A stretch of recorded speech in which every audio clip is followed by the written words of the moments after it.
All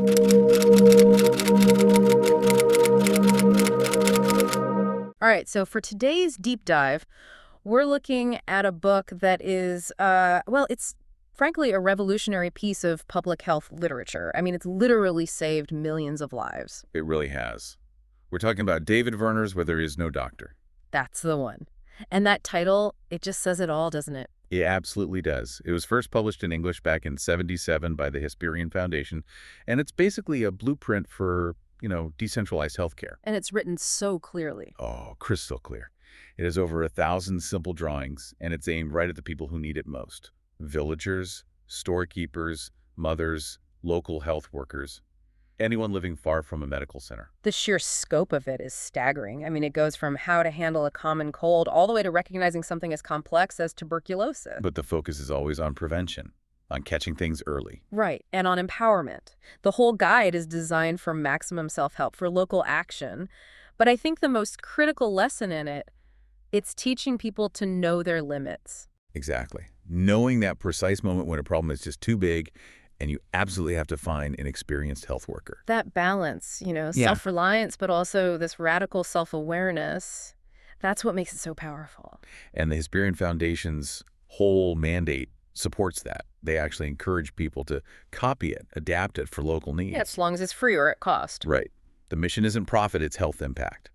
So our mission here is to unpack some of the most, I think, surprising bits of wisdom and the really critical warnings inside this guide. Okay, let's unpack this then. Werner, he immediately redefines who a health worker even is. It's not just the person with a degree. Yeah. So what's the core identity he's promoting here?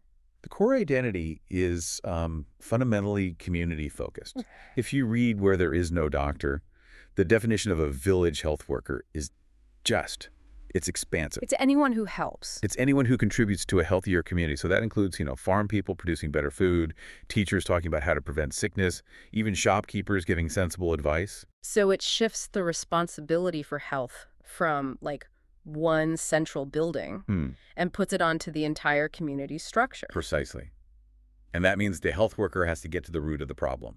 If you only treat symptoms, you're never going to fix anything long-term. He uses the example of diarrhea, right? Yeah, which is a massive killer of children. Treating the dehydration is, of course, essential, but the underlying cause is very often just a lack of cleanliness, poor sanitation. So the real lasting solution isn't just medicine, it's digging latrines and teaching people to wash their hands. It's basic civil engineering and education. It means the health worker has to be a kind of community anthropologist first. They have to assess everything. What do you mean by everything? Well, water safety, for one. Yeah. How many families are actually using latrines? What's the nutritional status of the kids? Are there common diseases in the local animals? And crucially, they have to look at traditional healing practices. To figure out what works and what's actually dangerous. Exactly. Which ones are valuable and which are actively harmful. That's a perfect lead-in to the book's view on local practices. It's very balanced. It respects some traditional ways, but draws a very hard line at medical danger. What stood out to you with the plant-based home remedies? The warnings are just so stark because the line between a remedy and a poison can be incredibly thin. Yeah. Take angel's trumpet, Datura arborea. It's used for intestinal cramps. But the warning is severe. Yeah. It is very poisonous if you get the dose wrong. The book gives this tiny, precise measure, 10 to 15 drops every 4 hours for adults only. Wow. So a few drops is medicine, but a little more is lethal. It's a real tightrope. Mm-hmm. But then on the other hand, you have something incredibly safe, like corn silk. From maize? Yeah, the tassels. You boil it, and it makes a safe diuretic tea. It's often used to reduce swelling in the feet, especially for pregnant women. And then there's the cardan cactus. What's that used for? The juice is great for cleaning wounds if you don't have sterile water, and it actually helps stop bleeding because it makes the cut blood vessels squeeze shut. It's fascinating, but that line between folk knowledge and medical fact, it becomes life or death in an emergency. Absolutely. The snakebite example is the perfect illustration. The guide mentions some Mexican home cures like guaco leaves or even biting the snake back. Seriously? Yeah, but the text is just brutally clear. None of these have any direct effect against snake poison. If someone survived after using one, they were almost certainly bitten by a non-poisonous snake. So it's directly contradicting this, deeply entrenched belief. It is. The real advice is to get antivenoms before you need them. Preparation is everything. Before we jump into the warnings about modern medicine, I wanted to pull out one diagnostic tip that I found just unforgettable. It's about listening to the patient's body. Ah, yes. Yeah. This is one of the best low-tech diagnostic tools in the whole book. If someone has constant stomach pain and can't move their bowels, you have to listen to their belly For for gurgles. gurgles in the intestines. If you listen for 2 minutes and hear nothing, well, the quote is, "A silent belly is like a silent dog. Beware." It's a major danger sign. It probably means there's an obstruction in the gut, and that's an emergency. It's just listening for the basic signs of life. They also mentioned the rebound pain test for appendicitis, right? Pressing on one side and seeing if a cough causes pain on the other. Simple things that can save a life when you don't have an x-ray machine. It's all about observation. So once you have that low-tech diagnosis, you move to treatment. And this is where Werner gives some incredibly sharp warnings that, honestly, they run counter to a lot of modern assumptions. Where does he start? With the misuse of antibiotics, he calls it one of the most common and dangerous errors. Why? Well, first, they kill the good bacteria your body needs, which can lead to other infections like thrush in babies. And second, crucially, they do absolutely nothing for viruses. Colds, flu, measles. All of them. Using an antibiotic for a cold is completely useless. And there's a devastating warning about one specific drug. Yes, chloramphenicol, sometimes sold as chloramycin. The book says its popular use for simple diarrhea is extremely unfortunate because it is so risky. It's so risky. It's a dangerous drug that should only ever be used for very severe illnesses, like typhoid. And the text warns in bold, never give it to newborn babies. It can be fatal. That's a stark warning against just reaching for the strongest thing you have. And from there, the book is so clear about avoiding injections unless they're absolutely necessary. It challenges that cultural belief that a needle is somehow stronger or better than a pill. What are the dangers? High risk of infection from a dirty needle, for one. Unnecessary pain, the cost. They should only be for true emergencies, or if the medicine literally doesn't come in a pill form. And this thinking extends even to IV solution. Oh, yeah. The book pulls no punches there. An IV is only for severe dehydration when the person physically cannot swallow. But if they can swallow. A rehydration drink. Exactly. Just giving them a simple solution of water with sugar and salt by mouth will do just as much for them as injecting a liter of IV solution. It's safer, cheaper, and just as effective. Safer and simpler is better. Okay, let's talk about the warnings for drugs used during childbirth. These are terrifying. They really are, because this is immediate life and death.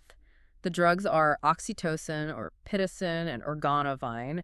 They're absolutely critical for controlling bleeding after the baby is born. But that's the key part after. That is the critical part. The book warns that you must never use them to try and speed up labor or give strength while the mother is pushing. Doing that can actually rupture the womb. It can kill both the mother and the child. It's turning a life-saving tool into a weapon.